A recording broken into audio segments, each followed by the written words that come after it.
3 নম্বর অধ্যায় থেকে একটা পাবে, 3, 5টা হয়ে গেল।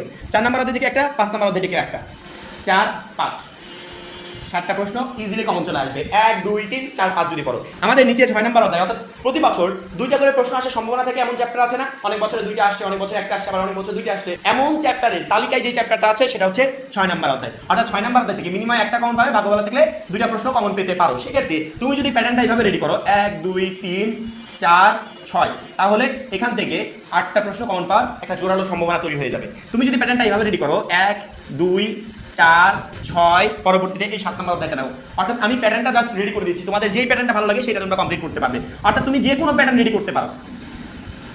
5 দিলাম, পরবর্তীতে 6 দিলাম। তুমি যে কোনো প্যাটার্ন রেডি করতে পারো, তবে খেয়াল রাখবে 1, 2 এবং 6 নাম্বার চ্যাপ্টার, অর্থাৎ এই 3টা চ্যাপ্টার যদি সেই প্যাটার্নে থাকে তাহলে অবশ্যই তুমি এখান থেকে 8টা প্রশ্ন কমন পেয়ে যাবে, মানে মিনিমাম 8টা প্রশ্ন তুমি কমন পাবে। ঠিক আছে? যদি এই প্যাটার্নটা থাকে এখান থেকে মিনিমাম 7টা কমন পাবে, বাকি থাকলে এখান থেকে 8টা কমন পেয়ে যেতে পারো, আর এখান থেকে 9টা প্রশ্ন কমন পেতে পারো। অর্থাৎ যে কোনো একটা প্যাটার্ন তুমি কমপ্লিট করে যাও, যে কোনো একটা প্যাটার্ন তুমি যদি এই 5টা চ্যাপ্টারের প্যাটার্ন কমপ্লিট করো মিনিমাম 8টা কমন পাবে, বাকি থাকলে 9টা কমন পেতে পারো।